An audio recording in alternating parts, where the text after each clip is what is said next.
शंकर भगवान की जय। उमापति महादेव की जय।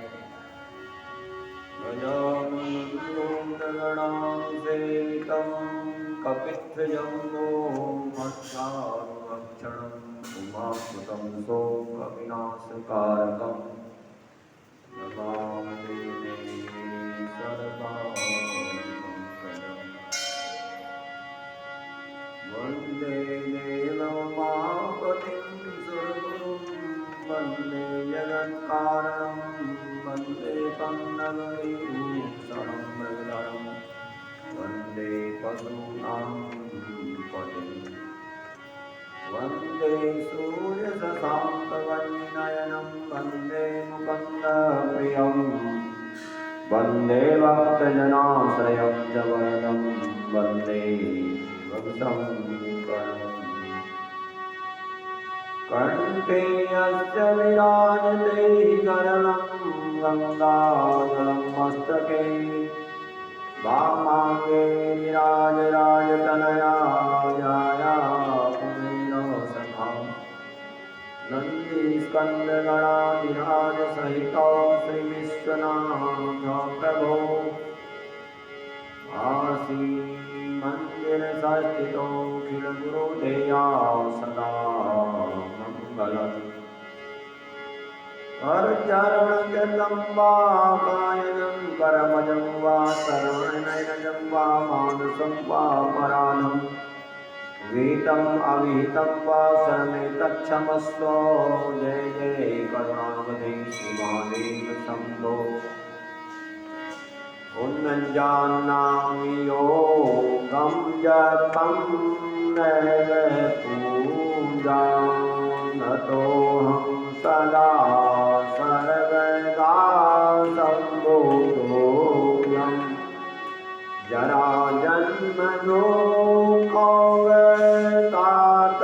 जराजन्मदुःखतातव्यमानं प्रभो पाहि आपन्न नमामि शम्भो नमामि शम्भो नमामि शम्भो प्रभु पाहि आपन्न नमामि शम्भो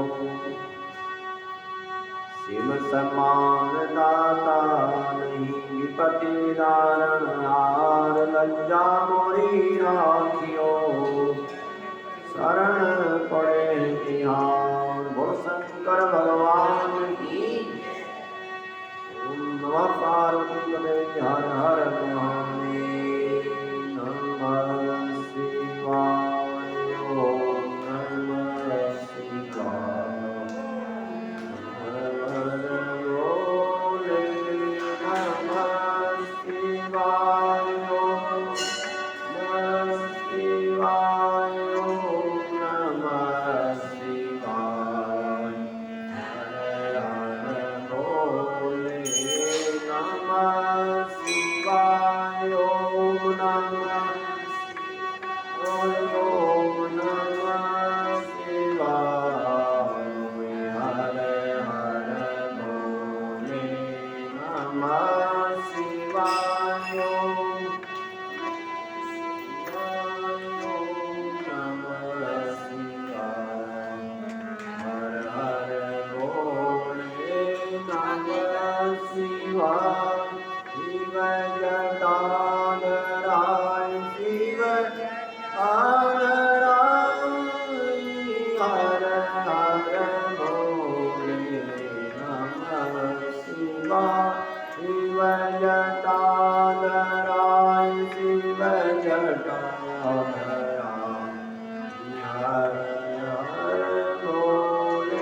मृत्युंजयाय हरे हरे बोले नमः शिवाय शिव मृत्युंजयाय शिव मृत्युंजयाय हरे हरे बोले नमः ओम नमः शिवाय ओम नमः शिवाय हरे बोले नमः शिवाय ओम नमः शिवाय ओम हरे बोले नमः शिवाय ओम नमः शिवाय ओम नमः शिवाय हरे हरे बोले नमः शिवाय। बोलो शंकर भगवान नमः पार्वती पतये हर हर महादेव। शिवलिंग की महात्म्य। ऋषियों ने पूछा किस कामना के लिए कितने पार्थिव लिंगों की पूजा करनी चाहिए। पार्थिव लिंग जानते हो? पार्थिव लिंग जो मिट्टी इट्टी के जो बना, जो खत्म होने वाले नष्ट होते हैं, उसको पार्थिव शरीर का है। मिट्टी के, आटे के और मक्खन के, ये सब पार्थिव लिंग है। इनकी पूजा का बड़ा फल है श्रावण के महीने में। तो कहते हैं ये तो वो है ना रोज का। तो पार्थिव लिंगों की विशेष कामनाओं की पूजा के लिए करी जाती है। कोई कामना हो तो पार्थिव लिंगों की पूजा की जाती है। किसी को संतान की प्राप्ति कर चाहिए, किसी को कष्ट बहुत आए हैं तो कष्ट न आए उसके लिए कष्ट हरण के लिए पार्थिव लिंगों की पूजा की जाती है। मिट्टी गोबर के जो कष्ट उनके दूर करने के लिए, कष्ट को दूर करने के लिए आप मिट्टी के लिंग बनाए जाते हैं। जब ज्यादा कष्ट आ जाते हैं मनुष्य को पार्थिव लिंगों की पूजा करनी चाहिए, मिट्टी की वो गाय का गोबर मिलाकर। तो पार्थिव लिंगों की पूजा सूर्य ऋषियों को बताते हैं कि कलयुग में शिवलिंग की पूजा के समान कोई श्रेष्ठ दिखाई नहीं देता।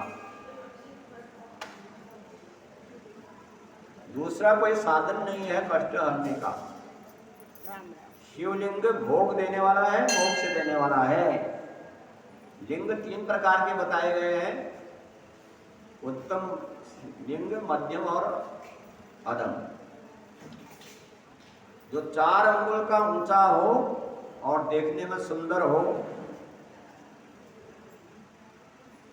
और वेदी से युक्त हो, उस लिंग को महर्षियों ने उत्तम कहा गया है। 4 अंगुल का शिवलिंग सबसे उत्तम लिंग होता है।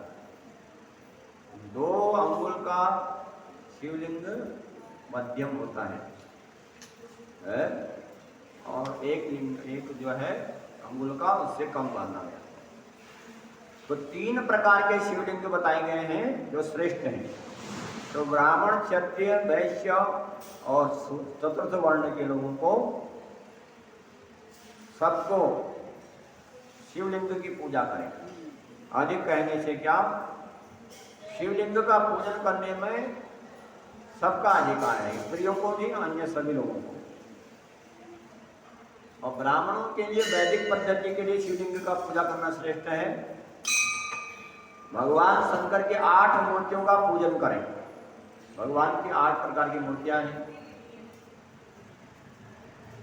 भगवान पृथ्वी रूप में जल, अग्नि, वायु, आकाश और सूर्य, चंद्रमा और यजमान, ये शंकर की 8 मूर्तियां कही गई हैं।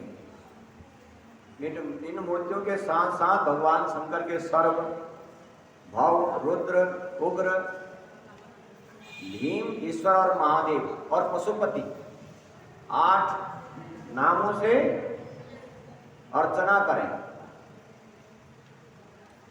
और बिल्व पत्र लेकर के, चंदन चढ़ा करके, अक्षर चढ़ा करके भगवान शिव के परिवार का भी पूजन करें। तो तो औरों का तो अकेले पूजन होता है, लेकिन भगवान शंकर का परिवार के सहित पूजन किया जाता है। ईशान, नंदी, चंड, महाकाल, भृंगी, भगवान के जो गण हैं, नंदी है, चंड है, महाकाल है, भृंगी है, वृषभ है, स्कंद, कपिलेश्वर, सोम और शुक्र, ये 10 शिव के परिवार हैं। भगवान शिव के 5 ही परिवार नहीं है, कहा कि 10 परिवार है, 10 लोगों का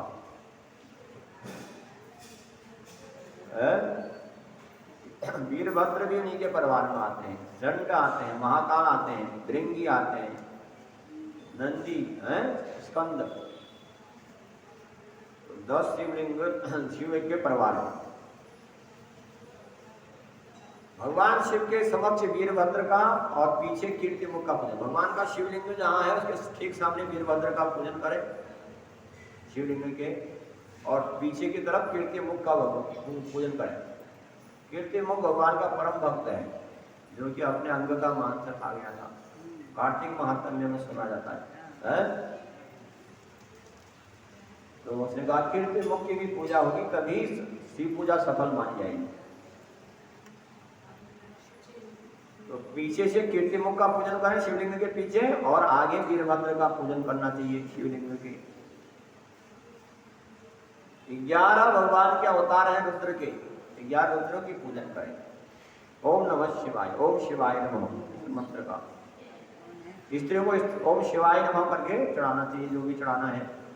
नमः पहले नहीं, नमः बाद में लगाना चाहिए स्त्रियों को, और पुरुषों को पहले नमः है। स्त्रियों को हमेशा नमः शिवाय नहीं कहना चाहिए, शिवाय नमः, ओम शिवाय नमः, इस प्रकार से करो, इस शिव पुराण में लिखा गया।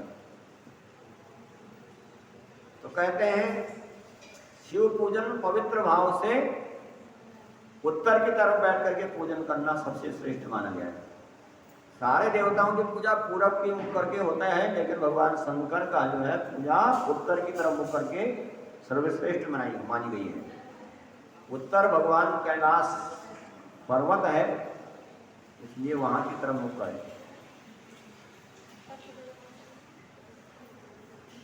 तो कहते हैं शिवलिंग उत्तर दिशा में न बैठे, बैठा कहां पर बैठेंगे? दक्षिण से बैठेंगे तब उत्तर की तरफ मुख होगा, हैं? तो उत्तर की तरफ होगा, उत्तर से मुख न कर, वहां पूजन न करें, उल्टा। तो दक्षिण से उत्तर की तरफ मुख करके पूजा करें। तो कहते हैं पूजा को शिवलिंग में पश्चिम दिशा में भी नहीं बैठना चाहिए, क्योंकि भगवान का आराध्य भाग है। दक्षिण दिशा ही ग्राह्य है, दक्षिण दिशा में ही बैठना चाहिए, उत्तर की तरफ मुख करके, न पश्चिम की तरफ करे न उत्तर की तरफ बैठे।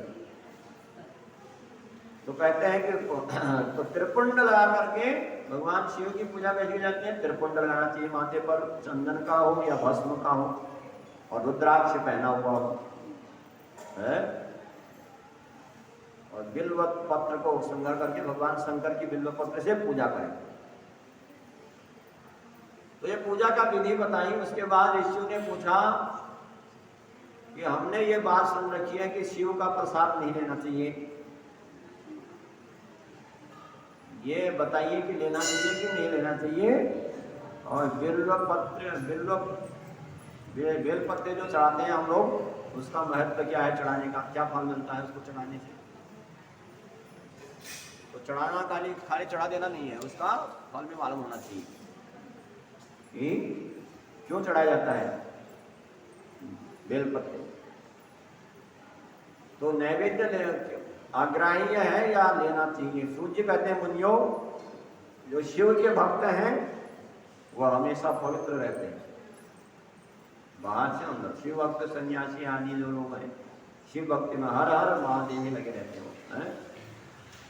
जो शिव के भक्त हैं वो पवित्र और शुद्ध हैं, उत्तम व्रत का पालन करने वाले हैं। शिव नैवेद्य को भक्षण करें, शिव नैवेद्य को ले सकते हैं। तो तो भगवान शिव का नैवेद्य अग्राही भावना को मन से निकाल दें। शिव के नैवेद्य को देख लेने मात्र से सारे पाप दूर भाग जाते हैं। किन के लिए है? शिव भक्तों के लिए है, जो शिव की ही भक्ति करते हैं हमेशा। तो शिव के भक्तों के शिव प्रसाद खा लेने से करोड़ों पुण्य अपने भीतर आ जाते हैं, पाप भाग जाते हैं। तो आए हुए शिव नैवेद्य को जो लेने में विलंब कर देता है, मनुष्य निश्चय ही पाप से बच जाता है। तो शिव की दीक्षा जो लिया है, जिन्होंने नमः शिवाय मंत्र लिया है, जिन्होंने शिव भक्ति की है, उन्हीं के लिए शिवलिंग का नैवेद्य शुभ है। आप विष्णु भक्त हैं तो उसमें नहीं ले सकते हैं, शिव भक्त हैं आप महाप्रसाद है उनके लिए। तो परंतु देवताओं की और देवताओं की दीक्षा ली है, भगवान विष्णु की है, शक्ति की, तो उनके विषय में निर्णय क्या है उसके लिए सुने। जहां से शालिग्राम शिला की उत्पत्ति होती है, वहां के उत्पन्न लिंग में, पार्द लिंग में, पाषाण, रजत और स्वर्ण से निर्मित लिंग में, देवताओं और सिद्धों द्वारा प्रतिष्ठित लिंग में, केसर निर्मित लिंग में, स्फटिक लिंग, कितने प्रकार के लिंग बताए? बहुत प्रकार के लिंग होते हैं, खाली पत्थर भी नहीं होते हैं। पारद का लिंग होता है, पारे का, बहुत से लोगों के घर में पारे का शिवलिंग होता है, इसे पूजा करते हैं। रजत का है, सोने का शिवलिंग होता है। देवताओं द्वारा प्रतिष्ठित लिंग है, स्फटिक लिंग है, स्फटिक का बना हुआ, रत्नों से बना शिवलिंग है। बाण लिंग है, नर्मदेश्वर लिंग होता है, घर में नर्मदेश्वर लिंग को रख सकते हैं, जिसको निकाल देते हैं और उसको फिर वहीं रख देते हैं। नर्मदेश्वर लिंग रखते हैं शिवलिंग को घरों में, चिपका हुआ लिंग नहीं रखते हैं, क्योंकि ये चीजें पूजा में जरूरी है। शिवलिंग, शिव की भी पूजा रोज होनी चाहिए, भगवती की पूजा होनी चाहिए, विष्णु की पूजा, तो ये चीजें घर में होनी चाहिए सब, क्योंकि सब देवताओं की पूजा करनी होती है, 5 देवताओं की। कहते हैं कि शिवलिंग नहीं रखना चाहिए, ऐसा नहीं, कब तो लिंग ही नहीं होगा तो पूजा कैसे करेंगे? तो नर्मदेश्वर लिंग जो होता है, जो शहद जैसा जिसका आकार है और उसको लिंग में से निकालो, उसको नर्मदेश्वर लिंग कहते हैं। तो नर्मदेश्वर लिंग है, तो इन सब लिंगों में शिव की प्रतिमा मूर्तियों में चंड का अधिकार नहीं है। आगे जो लिंग बताए बहुत सारे, इनमें चंड का अधिकार है, और में चंड का अधिकार होता है, इसलिए वो नैवेद्य नहीं लिया जाता है। तो शिवलिंग को विधि पूर्वक स्नान करके उस स्नान के जल का 3 बार आचमन करता है, उसके 3 प्रकार के पाप नष्ट हो जाते हैं। कायिक, वाचिक और मानसिक 3 प्रकार के बात होते हैं। मन से मनुष्य गलत सोचता है, गलत बोलता है और कार्य गलत करता है, तो ये 3 प्रकार के पापों को शिवलिंग का जो आचमन करता है स्नान करा करके, वह पाप उसके नष्ट होते हैं। तो शिव नैवेद्य पत्र, पुष्प, फल, जल अग्राह्य है। कहते हैं शिव नैवेद्य जो है, चाहे पत्ते हैं, चाहे पुष्प हैं, फल है, सब जल है, नहीं अग्राह्य है, नहीं लिया जाता, और ऐसा मानना है। और ये सब भी शालिग्राम की, आप जो है कहते हैं इसको ग्रहण कैसे करें? शिव नैवेद्य को चाहे फल हो, जल हो, है, उसको नहीं लिया जाता, तो शालिग्राम शिला का स्पर्श कर लिया जाए तो योग्य हो जाता है। तो शिव नैवेद्य लेना है तो शालिग्राम शिला का स्पर्श करके लेकर। तो कहते हैं कि जो वस्तु लिंग स्पर्श से रहेगा, ऐसी वस्तु लें जो लिंग में स्पर्श न हो। शिवलिंग के ऊपर चढ़ाया जाए उसको नहीं लेना चाहिए, जरा शिवलिंग से हटके हो उसको लिया जा सकता है, शिवलिंग से स्पर्श न हो। लिंग के ऊपर नहीं है, तो मुनियों से इस प्रकार नैवेद्य के विषय में शास्त्र का निर्णय बताया। शास्त्र का निर्णय के बारे में पूछा कि नैवेद्य लेना चाहिए, नहीं लेना चाहिए, कैसे लेना चाहिए, उसके बारे में। तो उसके बाद बिल्व, जो बेलपत्ती चढ़ाते हैं उसका महत्व क्या है? बेलपत्ती चढ़ाते हैं हम भगवान शंकर को। बिल्व का महत्व में सुनो। बेल का वृक्ष जो है महादेव का ही रूप है, साधारण वृक्ष नहीं है बेल का वृक्ष। तो देवताओं ने भी इस बिल्व वृक्ष की स्तुति की है। तीनों लोगों में जितने भी पुण्य तीर्थ हैं, जितने भी प्रसिद्ध, जितने भी हम गंगा यमुना प्रयागराज आदि जितने भी तीर्थ जाते हैं, 7 पुरियां, अयोध्या मथुरा काशी कांची अवंतिका, ये 7 पुरियां, ये सारे बेल जो है बेल के जो वृक्ष है उसके मूल में निवास करते हैं। सारे नदियां सारे तीर्थ आकर के निवास करते हैं। तो पुण्यात्मा मनुष्य बिल्व के मूल में लिंग स्वरूप अविनाशी महादेव का पूजन करता है।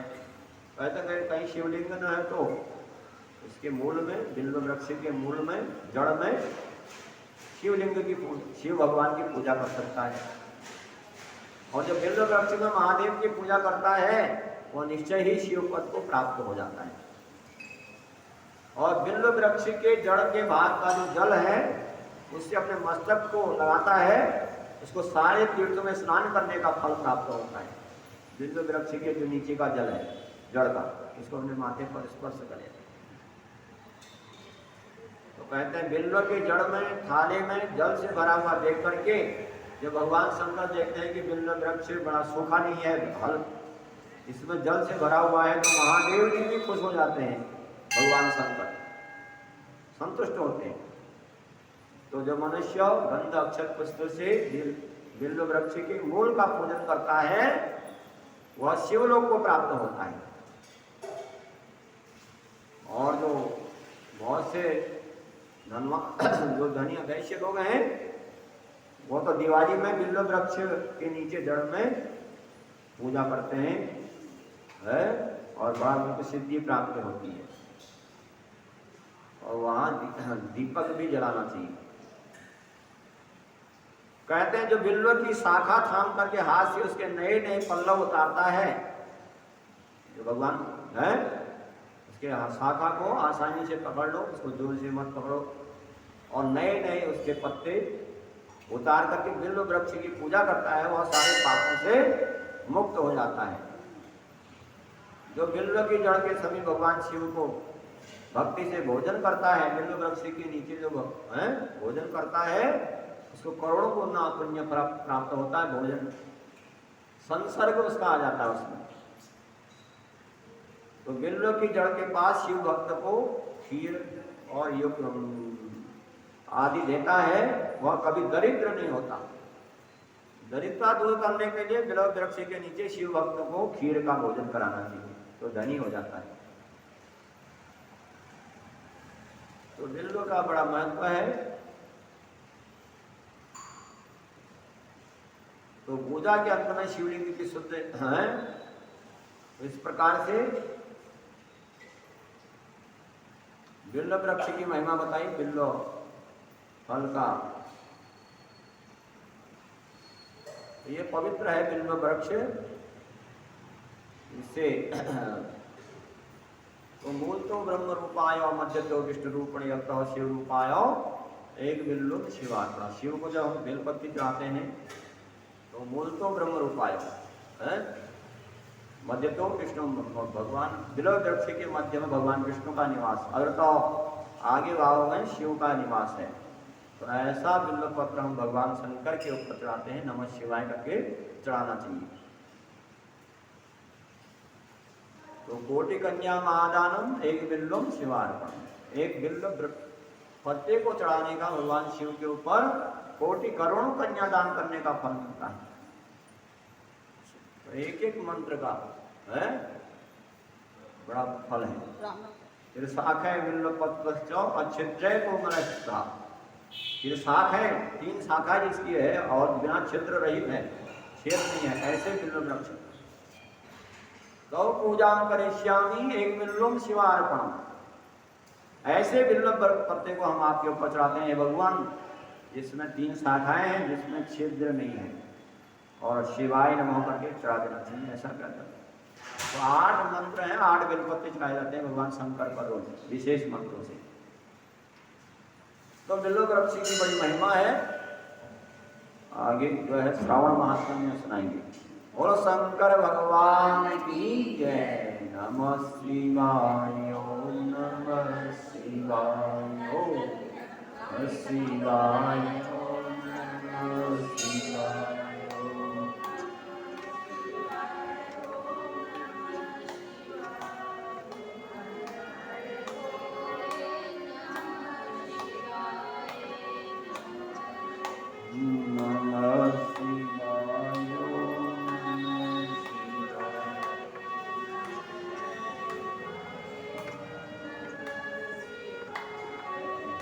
शंकर भगवान की जय। श्रावण मास महात्म्य की जय।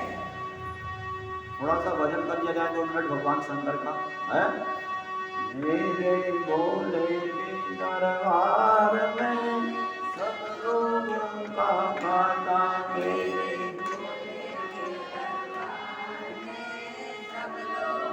का दाता, मेरे भोले के दरबार में शिवलरी के दरबार में सब लोगों का खाता, सब लोगों का खाता। सब बोलिए।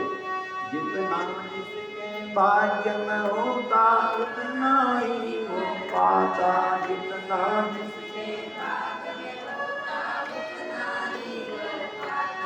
मेरे भोले के दरबार में सब लोगों का खाता, मेरे भोले के दरबार में सब लोगों का खाता, मेरे भोले के दरबार में सब लोगों का खाता, मेरे भोले के दरबार में सब लोगों का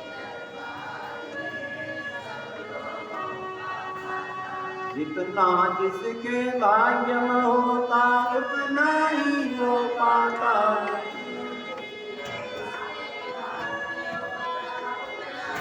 वो पाता। मेरे भोले के दरबार में सब लोगों का खाता, मेरे भोले के दरबार में सब लोगों का खाता। चाहे अमीर हो चाहे गरीब हो उनको एक समान, चाहे गरीब हो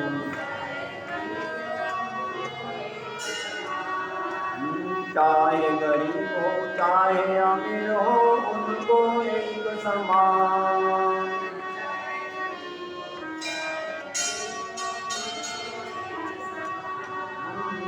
सबकी बिगड़ी वही बनावे हम सबके भगवान, सबकी बिगड़ी वही बनावे हम सबके भगवान। मेरे भोले के दरबार में सब लोगों का खाता, मेरे भोले के दरबार में सब लोगों का खाता, मेरे भोले के दरबार में सब लोगों का खाता, मेरे भोले के दरबार में सब लोगों का खाता। धर्म किएगा धन की चिंता मत कर तू इंसान, धर्म किएगा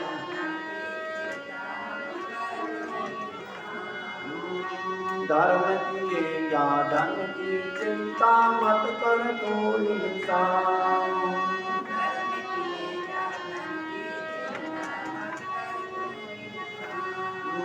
जैसा तेरा कर्म है वैसा फल देगा भगवान, जैसा तेरा मेरे भोले के दरबार में सब लोगों का खाता, मेरे भोले के दरबार में सब लोगों का खाता, मेरे गोरे के दरबार में सब लोगों का खाता है।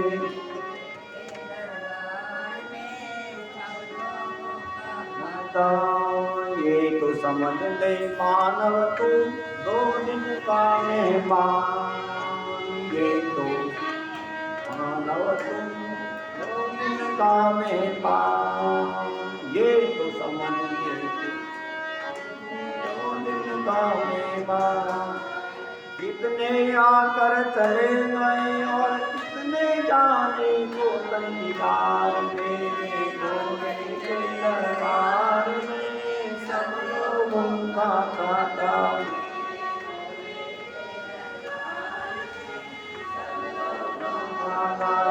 मेरे बाबा के दरबार में सब लोगों का खाता, मेरे बाबा के दरबार। वो शंकर भगवान की जय, उमापति महादेव की जय। अब हमने आपको श्रावण मास में मंगलवार के व्रतों के बारे में बताया था। श्रावण मास के मंगलवारों के व्रत बता दिए। उसके बाद बुध और बृहस्पतिवार के व्रत। श्रावण मास के हर वार के व्रत किए जाते हैं और हर तिथि के। तो आज के उसमें बुध और बृहस्पति के व्रत की कथा बताएंगे। भगवान शंकर सनत कुमार को बताते हैं कि हे सनत कुमार, पापों को हरने वाला बुध और बृहस्पति के व्रत के बारे में बताता हूँ। जिन बुध और बृहस्पति के व्रत करने से मनुष्य उत्तम सिद्धि को प्राप्त कर सकता है। तो कथा बताई कि ब्रह्मा जी ने चंद्रमा को ब्राह्मणों का राजा बनाया।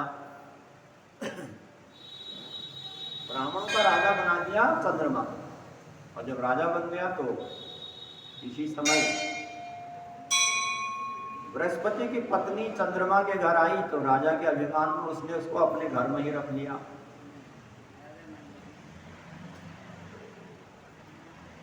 तो बृहस्पति की पत्नी तारा जो है रूप लावण्य संपन्न थी, तो चंद्रमा के रूप को देख करके मोहित हो गया, और चंद्रमा ने देवताओं की गुरु पत्नी को जबरदस्ती अपने घर में रख लिया। कुछ समय बाद उस तारा का एक पुत्र हुआ, तो चंद्रमा का पुत्र था। बृहस्पति की पत्नी थी लेकिन पुत्र चंद्रमा का था, तो वह बुध रखा गया उसका नाम। और बुध जो है बुद्धिमान होता है, जिसका बुध कुंडली में सही होता है वो बड़ा बुद्धिमान होता है? बुद्धि उसकी अच्छी रहती है। तो बुध जो है विद्वान था और रूपवान भी था, सर्वगुण संपन्न था। जब चंद्रमा के घर में बुध की उत्पत्ति हो गई बृहस्पति की पत्नी तारा से, तो बृहस्पति अपनी पत्नी को ढूंढते हुए वहां पहुंचे चंद्रमा के निवास स्थान पर, और वहां उन्होंने अपनी पत्नी तारा को देखा। तो बृहस्पति चंद्रमा से बोले, तूने गुरु पत्नी को अपने घर में रखा है, तो ये तो महान पाप, 5 प्रकार के महान पाप होते हैं, उसमें गुरु पत्नी से गमन करना महान पाप है। गुरु पत्नी माँ के समान होती है?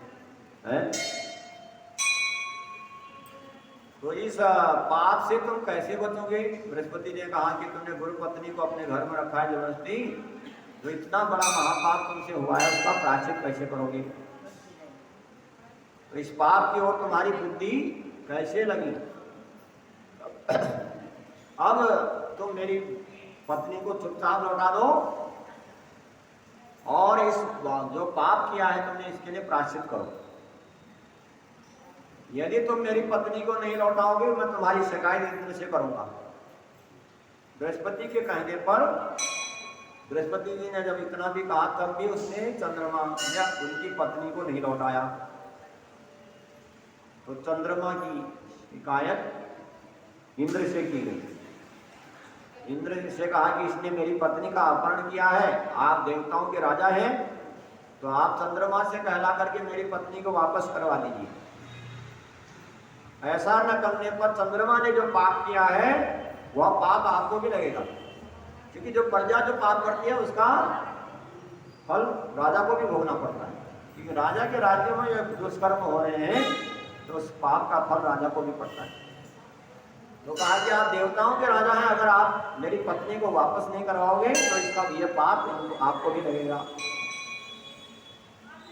तब इंद्र ने चंद्रमा को बुलाया और उसे आज्ञा दी कि तुम गुरु पत्नी बृहस्पति जो है बृहस्पति को लौटा दो, तारा को जो है लौटा दो। किसी दूसरे की पत्नी के साथ रहना महान पाप माना गया है।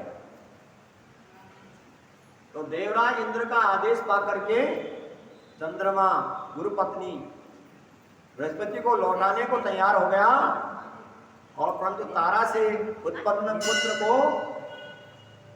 वह वापस नहीं करूंगा। कहने लगा मैं ये पत्नी तो वापस कर लूंगा, लेकिन इससे जो पुत्र उत्पन्न हुआ है उसको वापस नहीं करूंगा। अब देवताओं को संशय हो गया कि पत्नी तो बृहस्पति की है और ये पुत्र अपना बता रहा है, तो संशय हुआ। इस बात को वह माँ ही बता सकती है जिसका पुत्र है। तो देवताओं ने तारा को बुला करके पूछा किसका पुत्र है, तो उसने कहा चंद्रमा का पुत्र है। तो आप जिसको समझे सौंप दें, क्योंकि पत्नी तो बृहस्पति की है, बृहस्पति का भी पुत्र हो सकता है, लेकिन चंद्रमा के घर में हुआ है, चंद्रमा के संयोग से तो चंद्रमा का पुत्र है। तो आप ठीक जिसको समझे लौटा लें। तारा की बात सुनकर के बालक बुध को चंद्रमा को ही सौंप दिया गया, तो इससे बृहस्पति नाराज हो गए। अब बृहस्पति नाराज देख करके देवताओं ने दोनों को वरदान दिया, चंद्रमा को भी बुध को भी बृहस्पति को। है चंद्रमा से कहा ये तुम्हारा पुत्र है, तुम घर जाओ, चंद्रमा तथा बृहस्पति पुत्र बुध ग्रह होगा। आचार्य और भी शुभ वर को ग्रहण करो, जो प्राणी दोनों को मिलकर के साथ व्रत करेंगे, बुध और बृहस्पति के। तो बुध और बृहस्पति ग्रह बनेंगे, दोनों का व्रत करेंगे एक साथ, उनको सारी सिद्धियां प्राप्त होंगी। श्रावण मास के बुध और बृहस्पति का जो व्रत करेंगे उनको सारी सिद्धियां उनके घर में रहेंगी। भगवान शिव का जो प्रिय मास है श्रावण मास में जो लोग बुध और गुरुवार के दिन अर्चना करेंगे उनके खजाने भरे रहेंगे, उनका खजाना कभी खाली नहीं होगा। जो बुध बृहस्पति का व्रत करेंगे, नैवेद्य में दही भात दोनों मूर्तियों में, दोनों मूर्तियों को झूले पर रख करके अर्चना करता है, वह दीर्घायु और संपूर्ण गुणों से युक्त पुत्र प्राप्त करता है। तो बुध बृहस्पति के व्रत करने का फल बताया, एक तो खजाना भरा रहता है, दूसरा पूजन करने से एक दीर्घायु और गुणयुक्त पुत्र प्राप्त होता है। तो बुध और बृहस्पति का चित्र बनाया जाए दीवार पर, उसको पूजा की जाए, और पाकशाला में अगर जहां भोजन बनाते हैं वहां पर पूजा करने से बुध बृहस्पति का तो देवताओं की दया होती है। जिस कमरे में हम शयन करते हैं उस कमरे में अगर बुध बृहस्पति का पूजन किया जाता है तो पत्नी का वियोग, पति पत्नी का वियोग नहीं होता आपस में। इस प्रकार बुध बृहस्पति व्रत करने का फल है, पूजा करने का फल है। इस प्रकार बुध और बृहस्पति श्रावण मास के बुध बृहस्पति के व्रत 7 साल तक करना चाहिए, और 7 साल के बाद उद्यापन करना चाहिए। उद्यापन में पहले रात्रि को जागरण किया जाता है, दूसरे दिन हवन आदि किया जाता है। तो उद्यापन में बुध बृहस्पति की एक सोने की प्रतिमा का निर्माण, सोने की प्रतिमा में बुध बृहस्पति का चित्र बना करके उसका पूजन करें, ठीक से पूजन करें। जैसे तिल घी और खीर की आहुति भी दी जानी चाहिए हवन में। पीपल की समिधाओं का हवन, पीपल की समिधा से हवन किया जाए, जो लकड़ियां होती हैं तो पीपल की लकड़ियों से हवन किया जाए। इसके बाद बुध बृहस्पति के उद्यापन में मामा भांजे को भोजन कराया जाता है। मामा भांजे को भोजन करा करके ब्राह्मणों को भोजन, इसमें ब्राह्मणों को भोजन नहीं लिखा, पहले कहा कि मामा भांजे को ब्राह्मण भोजन कराएं, उसके बाद ब्राह्मणों को भोजन कराएं बुध बृहस्पति के उद्यापन में, और उसके बाद स्वयं भोजन करना चाहिए। तो इस प्रकार 7 वर्ष के व्रत करने पर और उद्यापन करने पर मनुष्य की सारी इच्छाओं को प्राप्त हो जाता है। जो लोग विद्या की कामना करते हैं उनको विद्या की प्राप्ति होती है, जो लोग हैं और चीज चाहते हैं उनको और चीज की प्राप्ति होती है। तो सनत कुमार को भगवान शंकर ने बताया, तो सनत कुमार पूछने लगे कि आपने कहा कि मामा भांजे को भोजन कराने का क्या क्या मतलब है, कि सभी में तो ब्राह्मणों को भोजन कराया जाता है और आप कहते हैं कि मामा भांजे को भोजन कराई जाए, तो इसका क्या कारण क्या है। भगवान शंकर सनत कुमार को बताते हैं कारण कि हे सनत कुमार, एक समय की बात है, मामा भांजा घूम रहे थे पृथ्वी में, है? दोनों दरिद्र थे। मामा भांजे कहीं भोजन की इच्छा से घूम रहे थे, उनके खाने को नहीं था। घूमते घूमते एक नगर में पहुंचे, वहां देखा कि प्रत्येक घर में श्रावण मास के व्रत हो रहे हैं, हर बार के व्रत हो रहे हैं, केवल बुध और बृहस्पति का व्रत कोई नहीं कर रहा है।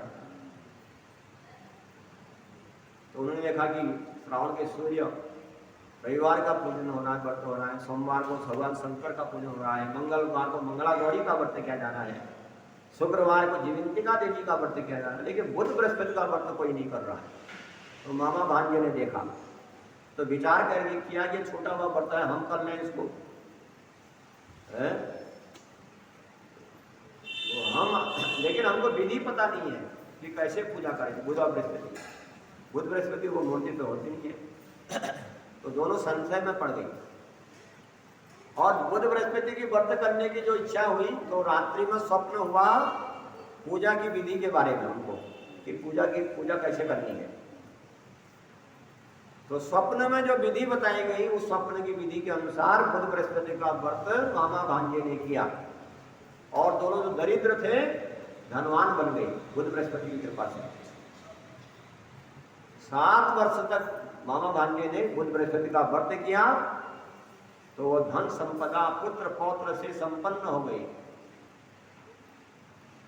और बुध और बृहस्पति ने प्रत्यक्ष दर्शन देकर के दोनों को वरदान दिया कि आप लोगों ने हमारा व्रत किया है, आज से जो भी इस व्रत को करेगा, बुध और बृहस्पति का व्रत करेगा श्रावण मास में, उसको मामा भांजे को भोजन कराना होगा और तब उसका व्रत सफल होगा। और तब से मामा भांजे को भोजन कराया जाता है श्रावण मास के व्रतों में, बुध बृहस्पतिवार के व्रतों में, उद्यापन में। तो जो सनत कुमार ने पूछा कि मामा भांजे को भोजन क्यों कराया जाता है, तो इसके बारे में ये उत्तर मिला। तो ये व्रत जो है सिद्धियों को देने वाला है, मनुष्य की कामनाओं को पूर्ण करने वाला बुध बृहस्पति का व्रत आपको बता दिया। बोलो श्रावण मास महात्म्य की जय। नमः शिवाय। ओम नमः शिवाय। ऐसे गिरा हो गया, मतलब ऐसा हो रहा है।